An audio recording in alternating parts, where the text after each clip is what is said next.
누구든지 자기를 높이는 자는 낮아지고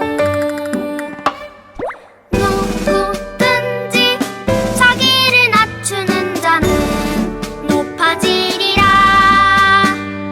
마태복음 23장 12절 말씀. 아멘.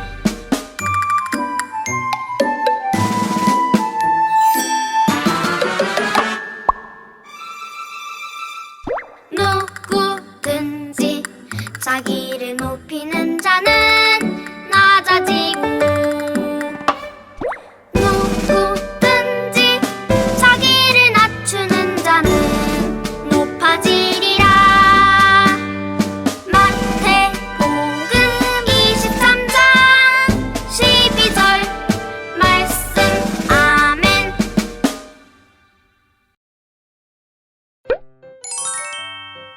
하나님만 높여요. 1, 2, 3 가족 모두 안녕! 반가워. 우리는 가정예배를 지키는 조이! 레오. 1, 2, 3 특공대야! 안녕! 레오!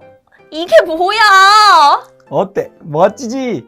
이거 우리 아빠 넥타이야. 아, 멋지긴 하네. 근데 너무 안 어울리는 거 아니야? 아니, 아침마다 아빠가 넥타이를 메고 출근하시는 모습이 멋져 보여서 오늘 나도 넥타이를 좀 해봤어.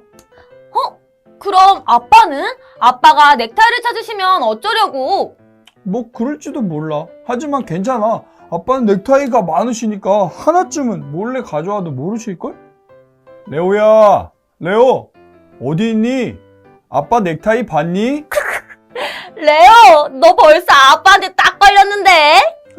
나도 아빠처럼 멋진 넥타이 하고 싶은데 벌써 들켰네. 레오, 그래도 아빠 물건이잖아. 얼른 가져다 드려. 알겠어. 아빠, 여기 있어요. 조이, 가져다 드리고 왔어. 잘했어. 나중에 레오가 어른이 되면 멋진 넥타이가 어울리는 때가 올 거야. 레오처럼 아빠의 왕관을 욕심냈던 아들이 있었는데 그 이야기 한번 들어볼래? 응, 좋아. 함께 외쳐볼까? 1, 2, 3, 가정예배 출발! 1, 2, 3 가족 여러분, 하나님이 주신 예쁘고 멋진 목소리로 하나님의 말씀 따라 읽어볼게요. 누구든지 자기를 높이는 자는 낮아지고 누구든지 자기를 낮추는 자는 높아지리라. 마태복음 23장 12절 말씀. 아멘. 안녕하세요. 오늘도 하나님 말씀을 귀 기울여서 잘 들어보도록 해요. 친구들, 엄마 아빠한테 혼난 적이 있나요? 그럴 때 우리 친구들 마음이 어땠어요? 맞아요. 많이 속상했죠.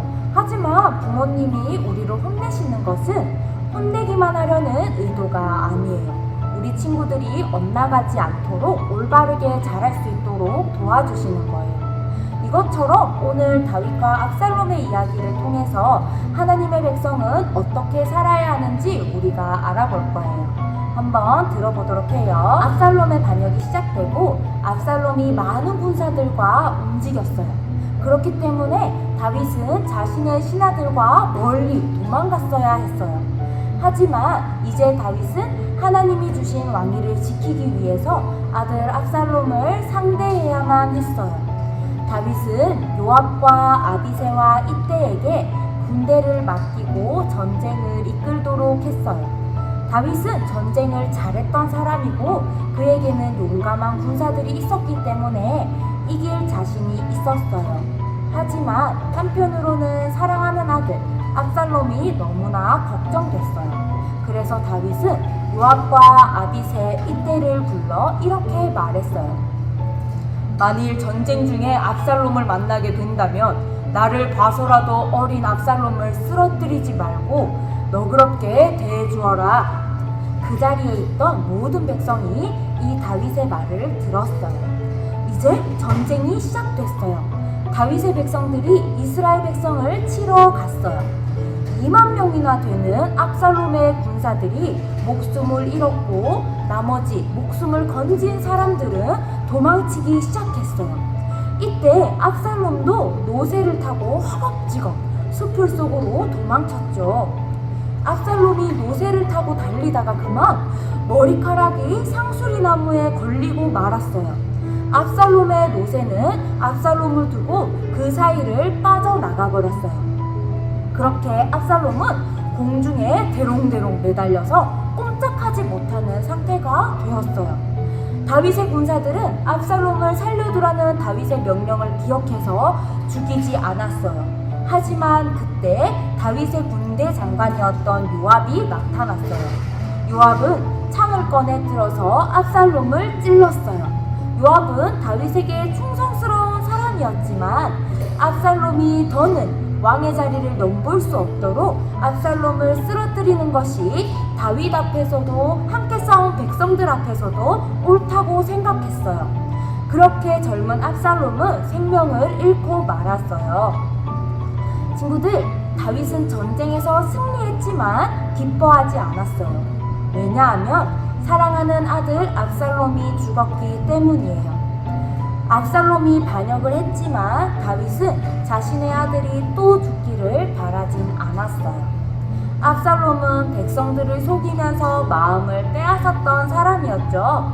또 반역까지 준비했어요. 압살롬의 이런 모습은 하나님 앞에서도 다윗 앞에서도 아주 나쁜 모습이에요. 아버지를 속이고 백성들을 속였죠. 형을 죽인 것과 반역한 것에 대해서 하나님께 용서를 구하지 않고 회개하지 않았어요.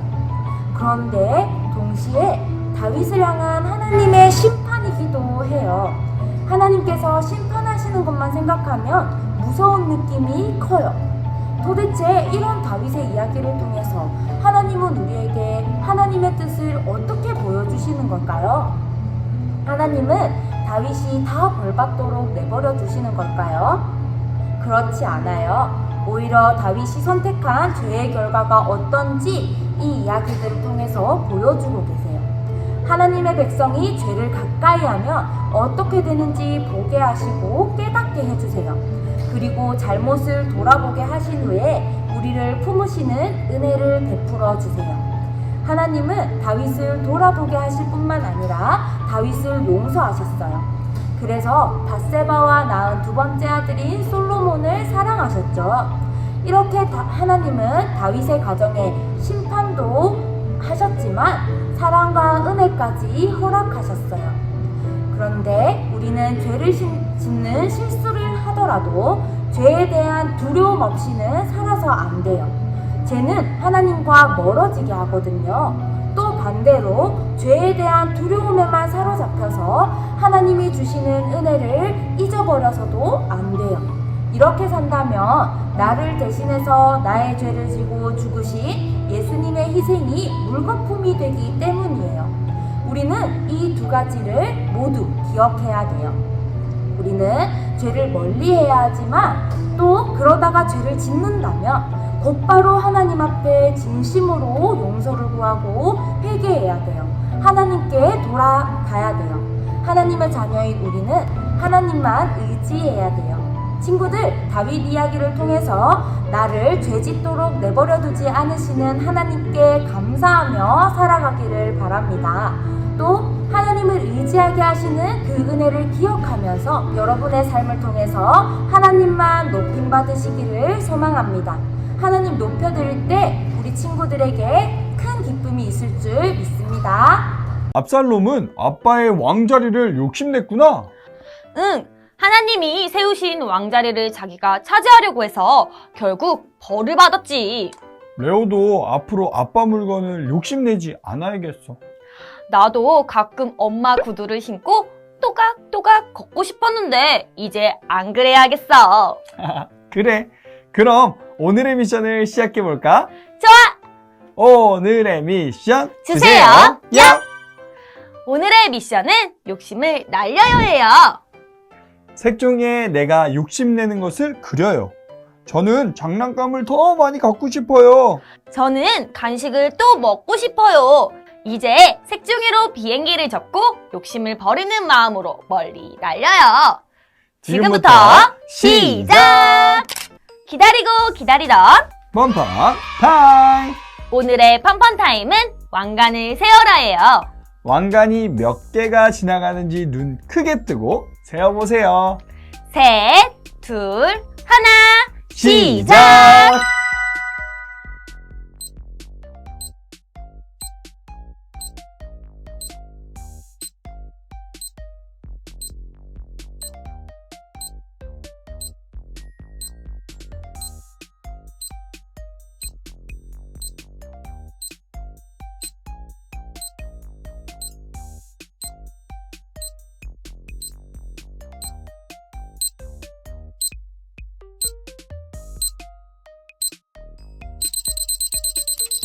함께 정답을 확인해 볼게요. 정답 나와라 얍!